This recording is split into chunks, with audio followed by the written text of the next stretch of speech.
welcome to a short bonus episode of Half Hour Mentor with me, Ian Cleverdon. In this third series, I've interviewed some great personalities from the world of the creative arts, including authors, musicians, and some in the strategic management field. For each of these interviews, I had a preliminary chat with each guest in advance of the recording to discuss the topics I'd like to cover, and of course check that they were happy with that approach. However, at the end of each interview, I kept recording and asked my guests some quick-fire questions which they hadn't been told about.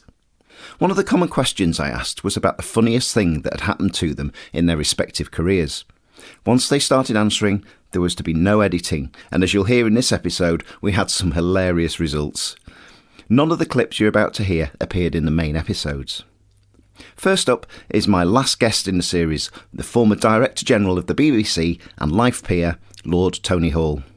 He served as DG from 2013 to 2020, but prior to that had served the BBC in news production for 27 years. Being in such a high-profile role, he was bound to have been asked to take part in many TV and radio programmes, but which one did he agree to appear in? W1A. Which I just loved. People said to me in politics, said, how can you allow that programme to go out when you're negotiating a charter? And I said, because it's really important that people can see you can make fun of yourself. And I thought it was wonderful because it was not just about the BBC, it was about corporate life.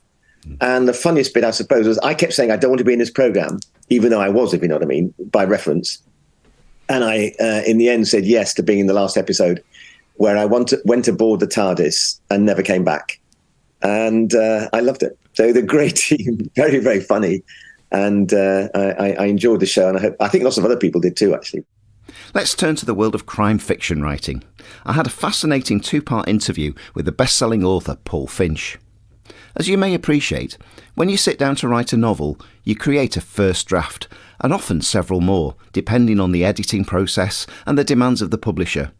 Incidentally, if you've ever considered that you might fancy having a go at writing a book, do listen to Paul's episodes as they'll give you an immense amount of guidance. Paul's funny contribution came about from one of his early drafts for his brilliant D.S. Mark Heckenberg crime series, or Heck as the character's known. One thing that was quite funny was with one of the Heck books, I'm not sure this is the funniest thing, but when I was working my way through, if there were parts of the book I wanted to go back to look at again because I felt it needed a bit more work or there was a question mark against it, or maybe it needed a bit more research, I would write Donald Duck. And this is because I thought I would use a reference that would not appear in the rest of the book. And of course I would then always very carefully remove every reference to Donald Duck before I delivered the draft to my publisher. On one occasion, I forgot about I see where this is going. Yes, and Helen, who was the lovely Helen Hurthwaite, who was my editor on the Heck books at HarperCollins. We were halfway through a session. She said, "There is one question I have to ask you." He said, "What has Donald Duck got to do with this story?" Heck keeps stopping and Donald Duck appears. so I had to tell her, look, I'm sorry, I just forgot to delete them all, which she thought, firstly, she was very relieved by, because she wasn't missing some subtext, that was in there. Then she fell about laughing. So thank heaven. Yeah, that was quite funny. It probably doesn't seem quite that funny now, but it seemed quite funny at the time. Absolutely. No, yeah. That's brilliant. Now let's head off to the world of music. Towards the end of the series, I caught up with the fabulous Yorkshire folk duo Bryony Griffith and Alice Jones. They've had so many funny incidents, it was hard for them to pick, but their contribution involved sparkly clothing and a harmonium, which is a keyboard instrument that's operated using pedals. I quite liked it when Alice wore high heels to play a harmonium. And that didn't work. Where was that, Edgeworth? Yeah. And I had a pencil skirt on, and the steps were like steep. So I kind of like shimmied up this thing. Finally got up there, like teetering. And the first thing we do was like unaccompanied song and a song with a guitar, and I moved to the harmonium, and my knees were practically under my chin. I got the heels stuck on the pedals, and I had to take them off. They were like silver mirrored stiletto boots. They were good. Yeah. But not for harmonium It's usually harmoniuming. It's usually wardrobe malfunctions, isn't it? Do you remember the sticky sequin? Yeah, sequin so she had some sequin trousers that like stuck her legs to each other, so she couldn't play the harmonium. They just like all the sequins overlocked between my legs. It's like I've turned into a mermaid. Reg Muros is one of the UK's most critically acclaimed singer-songwriters, and we had a great catch-up about his career and the art of songwriting. I've seen Reg perform live several times, and he shares many of his stories as part of his live act, but here's one I hadn't heard before. I suppose I'd say touring with Hank Langford. He's a hugely entertaining man, and, you know, the stories of being on the road with Hank, you know, you can pick one, like playing in Cornwall, the Bringing the Lord to the Lizard. I don't know if I've told you that one, but that was funny. You know, we were doing a show that was basically duets, and we did a lot of religious songs. So again, you know, not for religious reasons, but because they were great duets. So we did I'm Using My Bible as a Roadmap and Insured Beyond the Grave. And Hank was really good at finding these obscure songs that were just beautiful, you know, beautiful harmony songs, 2-part harmony songs.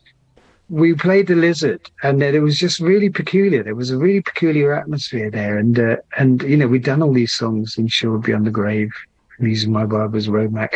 I'm HAPPY because I'm FREE, you know, which predated DIVORCE by about 40 years, and you know, we're doing this gig, and then at the end, this enormous guy, he's a promoter, comes up to us, and we sensed that there was something quite strange about his place.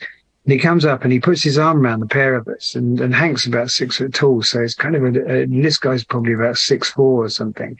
It's a big bloke, and he comes out and he puts his arm around the two of us, and he says, "Thank you for bringing the Lord to the Lizard." It took us a while to get over that one. That's not a phrase you hear every day. You know what I mean? There was something very, very strange about that place. That's fun. But we had lots and lots and lots, and, you know, I had a great time touring with Hank. It was very funny. Have you ever gone to a concert thinking that you were seeing a particular artist, but then realised you'd misread the name on the poster? No, I thought not. That said, it happened to US-born and now UK-based singer-songwriter Sarah McQuaid.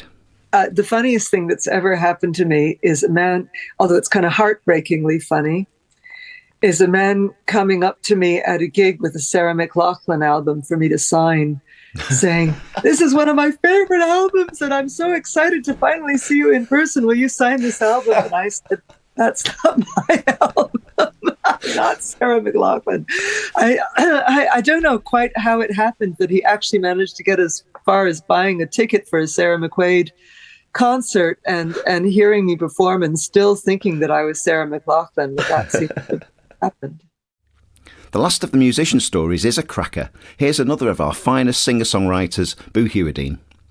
I think a good one is a good Glasgow one is when the Bible played at King Tut's, which is in Glasgow. It was a legendary venue. Yes. It was the middle of winter, and I still smoked. And we finished the last song, and I went out on the fire escape to have a smoke while they were asking for an encore, and the door slammed shut behind me, a big steel door, and I banged on it and nobody could hear me because they were all cheering. So I had no option but to run round the block. It's a huge block, and it was slipping and sliding, and I managed to get all the way around. Then it's on the top floor of the gig, and I had to make my way up the stairs, and my glasses steamed up. And then there's a big, huge bouncer. I said, "You've got to let me in." He said, "Why?" He said, "I'm the singer." And he had a sort of look of doubt on his face. You can imagine why, you know. And eventually I managed to, after much pleading and other people saying, he is, I managed to get past him.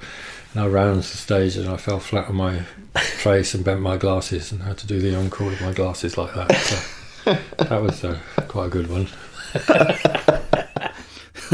It's an absolutely brilliant Spinal Tap-like moment there from Boo Hewerdine. Thanks to all of my guests for being such good sports and sharing their blunders and funny experiences with me. There are many more funny incidents and, of course, great advice to be found in the main episodes. So if you haven't already listened to their full interviews, do go back and have a listen. As the series title suggests, each interview is around the half-hour mark in length, so it's great for that short walk, for a car journey or a gym workout. Well, that's it for this episode. There's one more episode to come in this series, and that will feature a compilation of the best bits of advice and personal guidance shared by my guests across all 3 series to date. Make sure you subscribe to the series to be notified of new episodes, and also to have easy access to the rich archive of interviews. Please also share these links with anyone whom you feel would benefit from the content. I hope you enjoyed this fun episode. Thanks for listening. Until next time, bye for now.